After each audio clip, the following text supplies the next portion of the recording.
दोस्तों, आज भी हम ऐसे समाज में जी रहे हैं जहां केवल लड़के को ही महत्व दिया जाता है। अधिकतर लोगों के घर में जब एक बेटी का जन्म होता है तब उनके घर के सारे सदस्यों में मायूसी छा जाती है। और यह कुछ नहीं बल्कि हम मनुष्य की अज्ञानता है जो लड़की को बोझ समझते हैं। लेकिन वहीं दूसरी ओर आपको यह जानकर हैरानी होगी कि लड़की का जन्म हर किसी के घर में नहीं होता, बल्कि लड़की का जन्म उसी के घर में होता है जो भाग्यशाली होते हैं और अपने पूर्व जन्म में पुण्य के काम किए होते हैं। आज हम आपको इस वीडियो के माध्यम से यही बताएंगे कि भगवान लड़की का जन्म देने के लिए किस घर को चुनते हैं और वह कौन से पुण्य हैं, कर्म हैं जिसके कारण व्यक्ति बेटी का माँ बाप बनता है।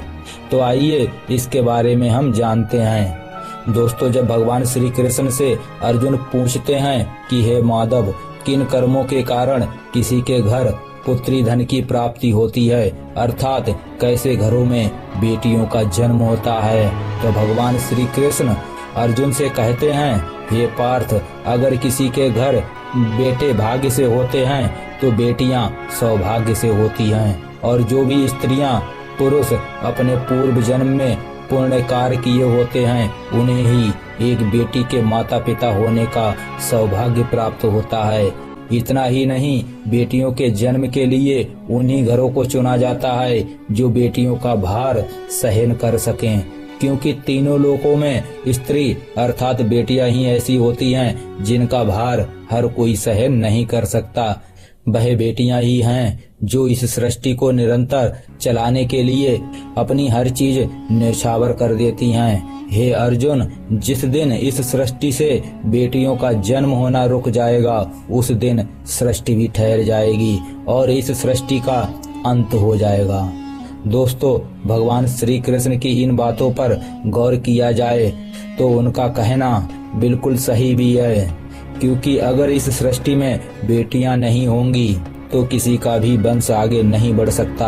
आपने भी कई लोगों से यह कहते हुए जरूर सुना होगा कि जिस घर में बेटियों का जन्म होता है वह घर स्वर्ग के समान होता है, क्योंकि बेटा तो केवल एक कुल को रोशन करता है लेकिन बेटियां दो कुलों को रोशन करती हैं। माता पिता के घर वह एक बेटी के रूप में अपना उत्तरदायित्व निभाती है तो ससुराल आकर बहू के रूप में अपने पूरे कर्तव्य का पालन करती है। दोस्तों, आजकल आप सुनते ही होंगे कि बेटियां या फिर बहू परिवार में किसी की मृत्यु हो जाने पर उसका पिंडदान नहीं कर सकती, लेकिन ये बिल्कुल भी सही नहीं है, क्योंकि रामायण में बताया गया है कि प्रभु श्री राम के पिता राजा दशरथ की जब मृत्यु हो गई तो माता सीता अर्थात राजा दशरथ की बहू ने ही उनका पिंडदान किया था, जिससे उन्हें जन्म मरण के इस चक्र से मुक्ति मिल गई थी। इतना ही नहीं, हिंदू धर्म शास्त्रों में भी बताया गया है कि बेटियां अपने पिता के नाम का पिंडदान कर सकती हैं। वहीं अगर ससुराल पक्ष में कोई पुत्र नहीं है तो ऐसी स्थिति में बहू भी पिंडदान कर सकती है। इसलिए दोस्तों, वह लोग बहुत ज्यादा किस्मत वाले होते हैं जिनके घर एक बेटी का जन्म होता है। वहीं वो प्रबल किस्मत के होते हैं जिनके घर एक से ज्यादा बेटियां जन्म लेती हैं। शायद यही कारण है कि बेटियों को लक्ष्मी का दर्जा दिया गया है। बहुत से लोगों की सोच होती है कि बेटी है तो बिना समय गवाए और पढ़ाई में पैसे खर्च किए बिना जल्द से जल्द शादी कर दो, लेकिन ये छोटी सी सोच बेटी के भविष्य को बर्बाद कर देती है। जरा सोच कर देखिए, एक बच्चे के मन में कितने सपने होते हैं कि उसे जीवन में कुछ करना है, लेकिन ये सपने केवल सपनों में ही तब्दील हो जाते हैं, क्योंकि कुछ लोग उन्हें आगे बढ़ने का मौका ही नहीं देते। इसलिए अपनी बेटियों को सपने पूरे करने देना चाहिए। उन्हें जीवन में हर वह खुशी दें जो उन्हें मिलनी चाहिए। एक बेटे से ज्यादा बेटी हमेशा अपने माता पिता के लिए सोचती है। माता पिता को प्यार और अपनापन केवल बेटी ही दे सकती है। बेटी के जन्म को एक जश्न की तरह मनाना चाहिए। माता पिता को बेटी को हमेशा एहसास दिलाना चाहिए कि वह कितनी खास है।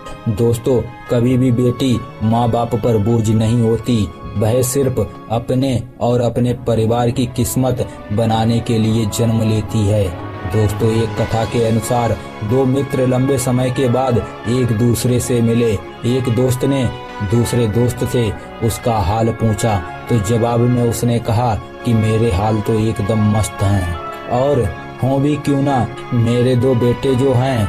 तभी वह अपने दोस्त से पूछता है कि तेरे घर पर कितने बच्चे हैं, तो दूसरा दोस्त मुस्कुराते हुए खुशी से बताता है कि मेरे घर में दो दो बेटियां हैं। उनका दोस्त भगवान का शुक्रिया अदा करते हुए कहता है, मैं धन्य हूँ, मेरे घर पे बेटियां नहीं हैं। यह बातें सुनकर दूसरे दोस्त की आंखों से आंसू आ गए।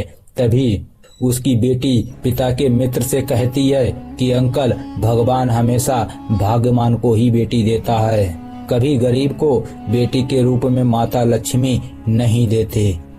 दोस्तों, भगवान केवल उसी को पुत्री का सुख देते हैं जिसके अंदर पालने की संपन्नता होती है, जो गरीब होकर भी बेटी को पाल सकता हो। एक बार स्वामी विवेकानंद वैष्णव देवी की सीढ़ियां चढ़ रहे थे। बगल से एक किसान अपनी बेटी को कंधे पर बिठाकर सीढ़ियां चढ़ रहा था। तभी स्वामी विवेकानंद जी ने कहा कि बाबा, आपकी बेटी का बोझ आपको लग रहा होगा, इसको मैं उठा लेता हूँ और माता वैष्णो देवी के दरवाजे तक ले चलता हूँ। तब किसान ने स्वामी विवेकानंद जी से कहा कि बेटी कभी भी बाप के कंधों पर बोझ नहीं होती। बेटी अगर बाप के कंधे पर हो तो वह हर बोझ को हल्का कर देती है। दोस्तों, बेटियां कभी भी धन की भूखी नहीं होती, वह सिर्फ मान सम्मान की भूखी होती हैं।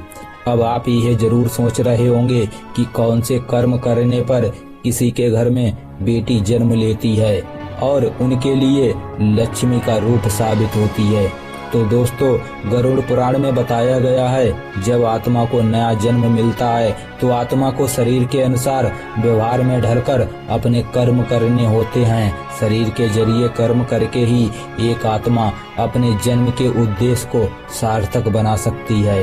और यदि कोई पुरुष महिलाओं का आचरण करता है, स्वभाव में महिलाओं वाली आदतें ले आता है, या वही काम करना चाहता है जो एक महिला करना चाहती है, तो ऐसे पुरुषों की आत्मा अगले जन्म में स्त्री का शरीर धारण करती है।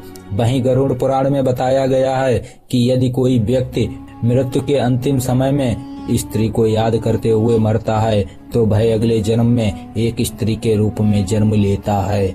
वहीं अगर वह अंतिम समय में भगवान का नाम लेता है तो वह मुक्ति के मार्ग पर चला जाता है। तो दोस्तों, आज आपने जाना कि बेटियां किसके घर पर जन्म लेती हैं और कौन से कर्म करने से बेटियां पैदा होती हैं। अंत में हम यही कहना चाहेंगे कि बेटी को कभी भी बोझ नहीं समझना चाहिए। बेटी केवल भाग्यशाली लोगों के घर में ही जन्म लेती हैं। अब आपका बेटियों के बारे में क्या कहना है? आप अपनी राय हमें कमेंट में जरूर दें और इसी तरह की वीडियो देखते रहने के लिए चैनल को भी सब्सक्राइब कर लें और जुड़े रहें हमारे साथ। फिलहाल मिलते हैं हम एक और नई वीडियो के साथ।